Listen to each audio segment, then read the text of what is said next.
So hello my dear listener, আসসালামু আলাইকুম। আশা করছি আপনারা সকলেই ভালো আছেন, সুস্থ আছেন। তো আবারও আপনাদেরকে ওয়েলকাম ব্যাক রহস্যময় পৃথিবীর কৌতূহলের নতুন আরও একটি দুর্দান্ত ভয়ানক ভৌতিক ঘটনার ভিডিও নিয়ে আমি ফাহিম আশরাফ আলামিন আপনাদের মাঝে হাজির হলাম। তো বেশি কথা না বাড়িয়ে চলুন আজকের ঘটনায় যাওয়া যাক এবং ঘটনার সম্বন্ধে জানা যাক। আজকের ঘটনাটি লন্ডনের একটি রহস্যময় জায়গাকে নির্মিত করে। তো বেশি কথা না বাড়িয়ে চলুন ঘটনায় ফিরছি।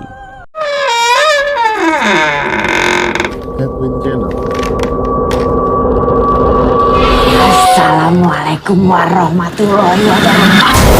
الله لا إله إلا هو الحي القيوم. Spirit, be here with me. 12 শতকে নির্মিত এই দুর্গকে ঘিরে প্রচলিত আছে নানা মিথ্যা এবং গল্পকথা। মধ্যযুগে এই দুর্গের স্বর্ণকালের সবচেয়ে বেশি মানুষকে খুন করা হয়েছে।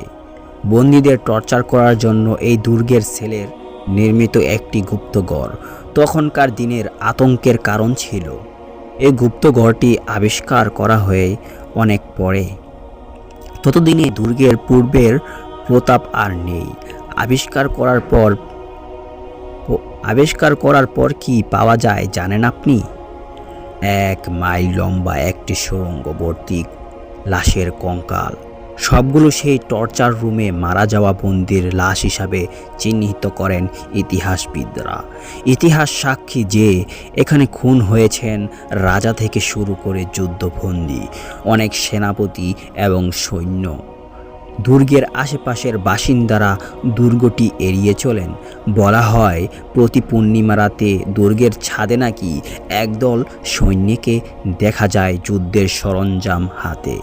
এই ঘটনা চক্ষুষ করেছেন এমন মানুষের অভাব নেই।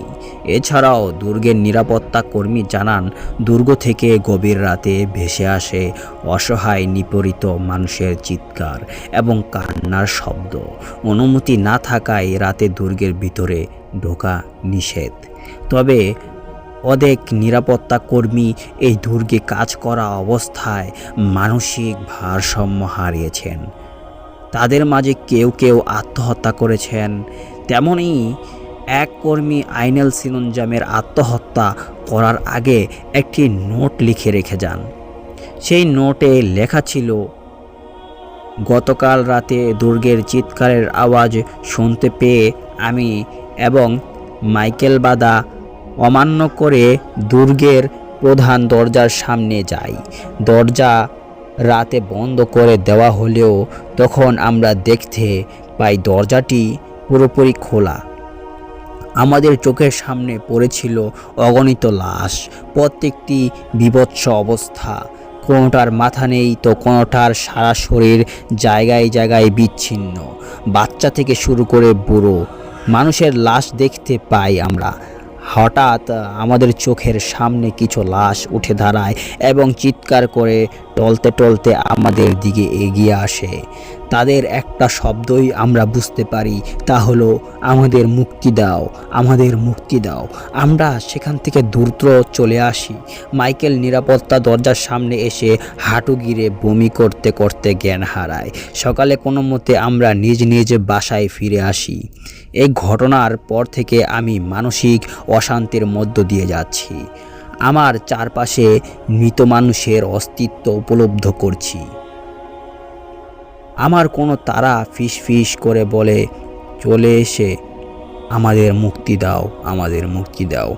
এই পাওয়া আইনেল সিনঞ্জার এর লাশের পাশে সিনঞ্জারের নিজের হাতে রকেটে ফেলা আত্মহত্যা করা এবং মৃত্যুর আগে সারা ঘরে নিজের রক্ত দিয়ে বিচিত্র সর্বনাশ এঁকে দিয়ে যায়। সেই নকশাগুলো বেশিরভাগই টর্চার রুমের আঁকা নকশা এবং যন্ত্রপাতির মতো। তো বন্ধুরা, এই ছিল একটি লন্ডনের দুর্গের ঘটনা। তো এই ঘটনা কতটা বাস্তব আমি নিজেও জানি না। অবশ্যই এটার সম্বন্ধে আপনারা যদি জানেন তাহলে অবশ্যই কমেন্টে লিখে জানাবেন। আর হ্যাঁ, আপনার কাছে যদি এরকমই কোনো ইতিহাসবিদ ঘটনা বা ভৌতিক, অলৌকিক, রহস্যময়, প্যারানর্মাল যে কোনো ঘটনা থাকে পাঠাতে পারেন আমার ইমেল অ্যাড্রেসে। আমার ইমেল অ্যাড্রেসটি হলো fahimashraff10@gmail.com। তো দেরি কিসের, এখনই পাঠিয়ে দিন আপনার ঘটনা। পরবর্তী ভিডিওতে শোভা পাবে আপনার পাঠানো ঘটনাটি। তো দেখা হচ্ছে পরবর্তী নতুন আরও একটি ভয়ানক ভৌতিক ভিডিওতে। তো ততক্ষণ ভালো থাকুন, সুস্থ থাকুন, অবভিয়াসলি নিজের খেয়াল রাখুন। আল্লাহ হাফেজ।